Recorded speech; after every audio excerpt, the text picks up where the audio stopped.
It's no secret that I adore the length and breadth of RPGs. My first experience with them was over 20 years ago with that sweet Paper Mario on the Nintendo 64, and since then I've played a myriad of entries and titles from different studios and developers. But every now and then, I come across an aspect or feature in a game and it really opens my eyes in a manner that is just either so creative or well handled that I wish other games also had it, or I'm disappointed when the sequels in that series don't carry that feature forward. Hey everyone, it's Yggdrasiel and welcome back to another Xenoblade Chronicles video. And yes, if that opening was any indication, I am going to be discussing a few exemplary features that are from prior Xenoblade entries that I wish were implemented on in Xenoblade Chronicles 3, and will hopefully return in future Xenoblade titles. Now, as always before we begin, if you like what I have to say and enjoyed this video, please consider following my channel, where I like to make my own gaming content, but with a special focus on the Xenoblade series. A big hello to all of you watching my content for the first time, a great big welcome back for anyone who's back for more, and with all that said, let's get stuck in. The first one is a combat feature related to Xenoblade Chronicles 1, and while there's no short amount of voices that cry out against Xenoblade 1's playstyle, combat always felt good for me when tension was high. And no, I don't just mean what was happening on the screen. I mean the actual tension mechanic. In essence, it was an attempt to play off the morale of the characters that were in combat. A character that has high morale would perform better and vice versa. From the opening battle cry to supporting your party members and starting up chain attacks, there were quite a few ways to boost your party's tension up to allow you to perform better. High tension provided higher critical rates and damage ratios during chain attacks, while lower tensions would in turn lower your critical rates, penalize you with a huge decrease in agility, and would even significantly drop the chance your attacks could land, I believe down to even 5%. In essence, it's a feature that rewarded you with a slightly smoother combat experience when you performed quick-time events and for maintaining the morale of your party, while punishing you for neglecting them. And to top it all off, the character's sprite art would change in response to reaching a new stage of higher low tension. It's a small feature that has quite a fair amount of impact in battle and gave us some really cool art to boot. While this was transformed into Affinity in Xenoblade Chronicles 2, there was always just something satisfying about having all three party members in Xenoblade 1 amped up on high tension. It's a shame in my opinion that this didn't return in Xenoblade Chronicles 3, because it would have been pretty cool to have seen Team Ouroboros psych each other up even more and have new variant splash art as well. The Collectathons of Xenoblade are up next. Now everyone knows the Collectopedia pages and achievements of Xenoblade Chronicles 1, and while there are some personally memorable achievements to obtain, the biggest collectathon out of all of the Xenoblade games is unquestionably Xenoblade Chronicles X.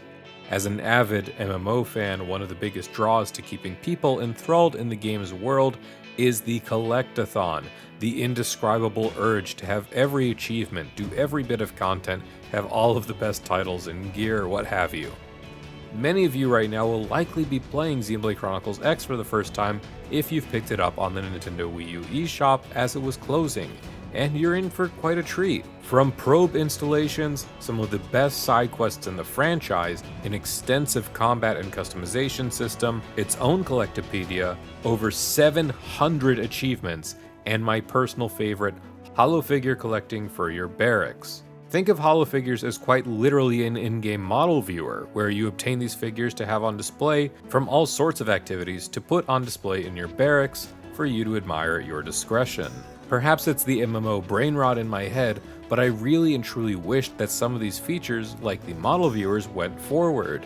Only Xenoblade Chronicles on the 3DS has gone on to have a similar feature, and that wasn't even implemented in the definitive edition of that game on the Nintendo Switch. It's just another charming feature that's often helpful to fan artists, or quite simply for allowing fans to adore their favorite designs that sadly hasn't returned in Xenoblade Chronicles 3. To say much else of a grind for that matter, in my own opinion, which is quite a shame because there just isn't seemingly much to do in the post-game once you get around to it. Alright, now let's move on to Xenoblade Chronicles 2 features, and the first of the two that I want to bring up, that I've also seen other members within the Xenoblade community be very vocal about, is the ability to set a custom difficulty and the glorious Bringer of Chaos difficulty mode. Now, what do I mean for custom difficulty? Well, for those of you who don't know what I'm talking about, if you haven't played Xenoblade Chronicles 2, or you may have forgotten, I am not talking about swapping between easy or normal. I am talking about the player being given the reins on a healthy majority of combat parameters. From an enemy's maximum health or offensive power to how often they can attack, the rate at which your own characters get their arts back, and a few other parameters besides, the power to dial up or down the knob to a setting that felt right to you is something I've not seen in too many other RPGs. And I'm not saying that this is a feature unique to Xenoblade 2 and no other game besides it has done so, far from it, simply that it's just what sticks out into my mind when I think about giving players more freedom and control to effect tangible changes in gameplay that suit their preferred playstyles. And the players absolutely were receptive to custom difficulties, as was the other setting that Monolith Soft introduced within the same patch, the Bringer of Chaos difficulty. A fixed difficulty setting that boasted reductive multipliers for your characters while shortening many of the windows of opportunity that you would have had in combat against these opponents that also then had twice their usual amount of health. The Bringer of Chaos difficulty was and still is beloved to many hardcore players for offering a challenging re-experience of the base story of Xenoblade Chronicles 2, months after the game's initial release, where they couldn't as easily rely on the exploitable aspects of combat that they had become used to. Together, these two difficulty choices provided simple on paper concepts that became well-received features that people to this day make full use of, allowing them to experience the game at a better personal pace or to offer them a challenge on whichever rerun they're up to now. Now, these are features that have sadly been axed or not yet incorporated into Xenoblade Chronicles 3, where only easy, normal, and hard difficulties are offered. And while hard mode truly is hard, it's not in any way, shape, or form evoked the same sense of challenge as the Bringer of Chaos mode to the majority of those who have played it, myself included. In fact, many of the modifiers of Xenoblade 3's hard mode almost feel abrasive to the player and even antagonize you into not wanting to play certain classes. If you had a class that was built, say, around debuffs like Machine Assassin, and you've already had a rough enough time applying them in normal mode, well, you can forget about running that class in hard mode and trying to have a good time. All of this is simply to say that the range of difficulty customization that Xenoblade Chronicles 2 offered, as well as its Bringer of Chaos mode, is a feature I'm sorely disappointed in not seeing return in Xenoblade Chronicles 3. Obviously, we're still within the active life cycle of 3, so who knows, they may choose to randomly drop custom difficulty settings on us along with, say, Wild Ride mode or some such. We're just waiting to see, but I really and truly hope they do at some point. Now for the last feature that opened my eyes to a new facet and tool that could and should be applied to many other games, and this was the Traveling Bards. We all know that getting experience in most RPGs is irrelevant once you've capped at the maximum level, and it's a common predicament in video games with New Game Plus features to provide the player with enough incentives to replay the game over and over besides just re-experiencing the story. Monolith Soft attempted to remedy this situation in the New Game Plus of Xenoblade Chronicles 2 with one of the most ingenious ideas I've seen in gaming to this day, and it's such a novel and simple concept that I'm surprised there aren't many other games that have utilized it. And this is quite simply treating character experience as a currency. Patch 1.3.0 and onwards of Xenoblade Chronicles 2 saw a dozen new vendors take up residence in the main towns amongst other zones, all under the guise of traveling bards.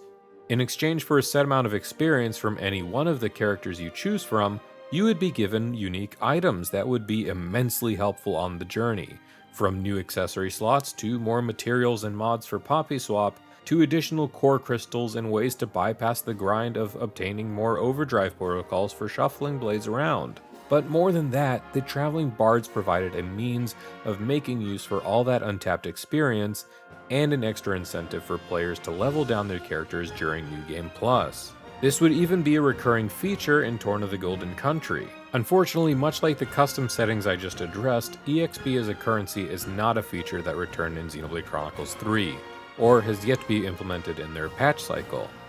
And I personally am holding out for this as much as I can because I'm not alone in feeling that the New Game Plus of Xenoblade Chronicles 3 isn't as enticing as simply just starting another new file from scratch. There isn't much of a reason to level down either except to relive boss fights on more equal footing. But that just leads back into feeling as though a brand new file would just be better. And I truly think that the Bards returning would only add even further, not only to the gameplay for the reasons I've been discussing, but in a world and setting where the theme of music is integral.